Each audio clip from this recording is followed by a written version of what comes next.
на 40-те години на миналия век в красивото, плодородно и бедно село Трудовец, ето на тази улица живеят двама млади хора. Георги в горния край, а красивата Иванка в последната къща. Никой не знае кога е пламнала любовта им, но когато се връщал от работа, Георги не минавал напряко, а се връщал от долната страна. Разбира се, за да зърне красивото момиче. И решението на младите не закъснява. Ще се оженят. Събират се съвсем млади. Край вратарот седиш, мори бело платно бели. Се нагоре гледаш, душо, сърце мое, Йовано. Йовано, Йовано.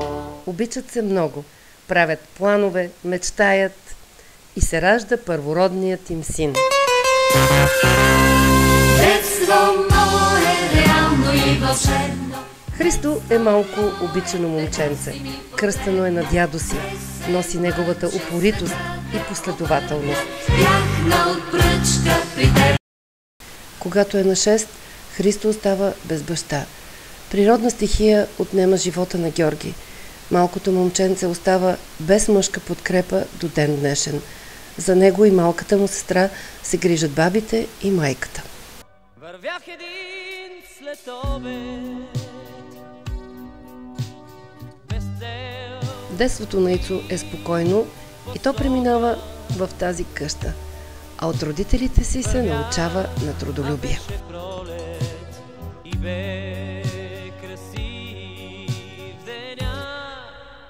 Небето къс куприна. Малък знае как се копае градината, как се пръска лозето, нали е единствения мъж в семейството, но и в училище е най-добър. Гордост е за всички, пълен отличник. По характер е тих, какъвто и до днес, и това го прави любимец на учители и приятели. След 8 клас е приет в престижното средно училище Механотехникума Христо Ботев в Ботевград. Не само е пръв по успех, но и секретар на ученически комитет. Завършва средното си образование с пълна шестица.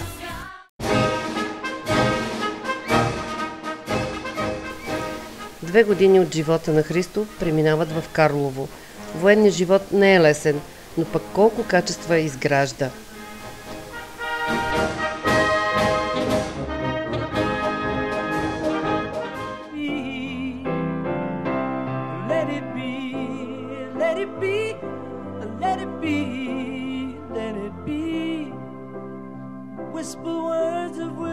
И идва най-хубавата част от живота на Христо – студентството.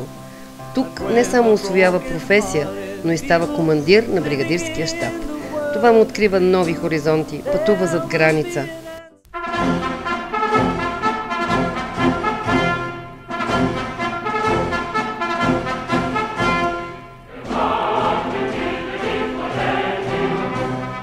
В Вимес, Русе, Христо среща и жената на своя живот – Соня, за да останат заедно вече 35 години. Благодарим ти, Сонка, за любовта и разбирателството и на теб, Христо, за обичта и за здравото семейство, което сте изградили. Христо е отличен баща и вуйчо. Разхождам по плажа, разбирам колко си влюбен в мен и много искам на всички да кажа, че ти си само за мен е роден. Да, това не е шега, защото знам, че другите момчета нямат маски на лолета, нямат твоите сини очи. И сега ще ти призная, с теб обичам да играя, ти си принца на моите мечти.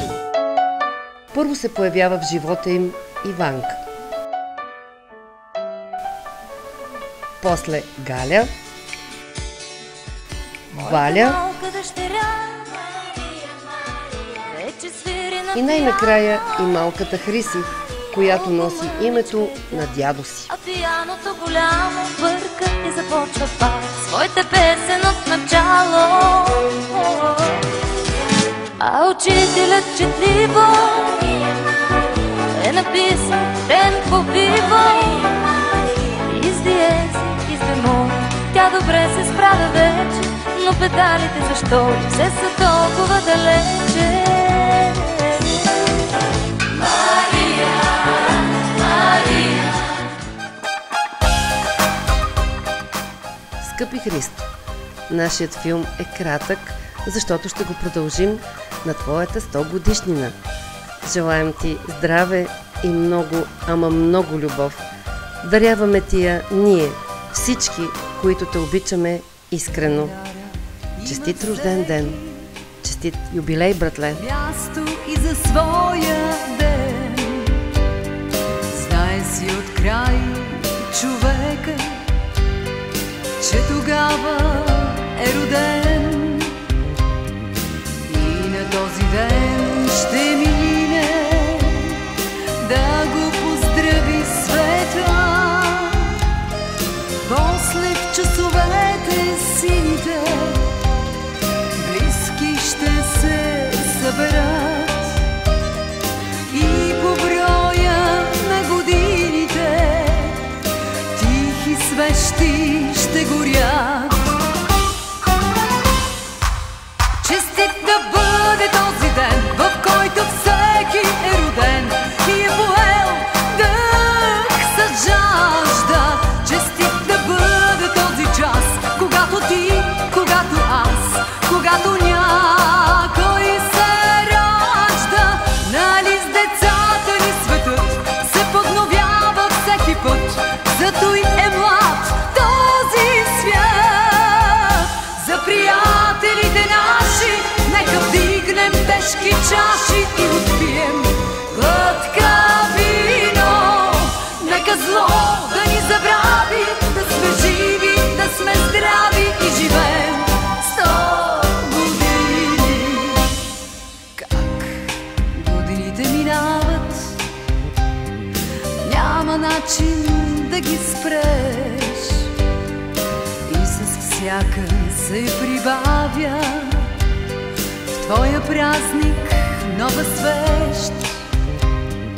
Ала ти не дей тъгува, даже в тебе да боли. Днес е време за празнуване, този ден е твой, нали? Днес е време за палуване, всички свещи запали. Честит да бъде този ден, в който всеки е роден и е поел дъх с жажда. Честит да бъде този час, когато ти, когато аз, когато някой се ражда. Нали с децата ни светът се подновява всеки път, зато и е млад този свят. За приятелите наши нека вдигнем тежки чаши и отпием глътка вино. Нека зло да ни забрави, да сме живи, да сме здрави и живеем 100 години. Честит да бъде този ден, в който всеки е роден и е поел дъх с жажда. Честит да бъде този час, когато ти, когато аз, когато някой се ражда. Нали с децата ни светът се подновява всеки път, зато и е млад този свят. За приятелите наши нека вдигнем тежки чаши